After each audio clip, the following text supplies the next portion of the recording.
In terms of the Premier League, obviously City have made the strongest start so far. Do you make them strong contenders and favourites for the league this season? I think the only difference really is the fact they changed tactics. It's pretty much the same team, but they've changed tactics. Instead of playing two centre forwards, they're playing one. You know, they sold Dzeko, Negredo's gone, Jovetic is gone, so they don't have a ton of depth up front anymore. They're very reliant on Sergio, who's an incredible player, probably one of the best centre forwards you'll ever see.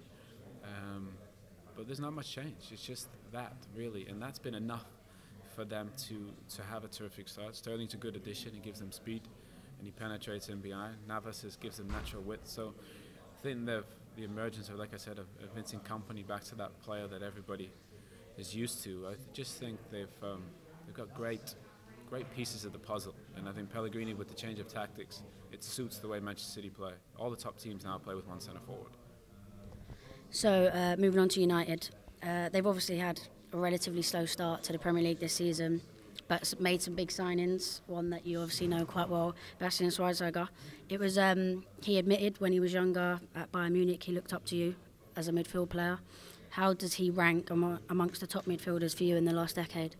That's a good question. I mean, look, I spoke about this with Basti. I said, did you ever envision having the career that he did? And I don't think anybody could have really. When he first burst onto the scene at Bayern, he was a winger, but he wasn't the quickest, so it was never going to last. You know, wingers now, you got to be quick. Robin and Ribéry and Douglas Costa at Bayern now, you got to have that pace. So he's come inside, and what Basti has is an incredible feel for the game, what it needs, when to speed it up, when to slow it down.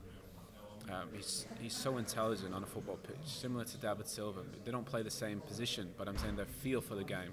I think one of the most important things for young players is to know when to do certain things. You know, when to take more touches, when to play quickly, when to slow it down, speed it up.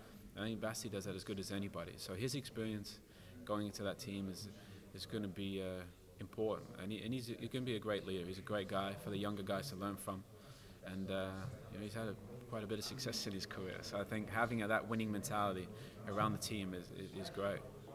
No, definitely as a United fan, I'm obviously excited to see him play and hopefully have more success in a United shirt.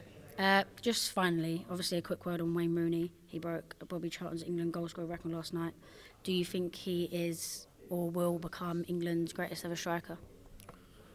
Well, look, for somebody as talented as Wayne to get sometimes the amount of criticism that he does, I think is unfair, because I think somebody said it the other day, he'll only be appreciated when it's all said and done, you know, in 10 years' time, because to be England's greatest ever goal scorer and to be Man United's probably greatest ever goal scorer, you think about all the players that have come through and played in some of these teams, and for him to be the best of both and still only be 30 years old and get some of the criticism that he does, I think is ridiculous. So I think he deserves a ton of credit for being able to achieve what he's done in that short space of time is remarkable, and you have to admire his perseverance and just those goal scoring records. To score 50 goals for your country by the time he's 30 years old is incredible, you know. So I think he deserves, anybody that's played with him realizes what a talent he is. But you know, he receives a lot of criticism, especially right now, of not scoring enough goals, but he's still England's greatest ever goal scorer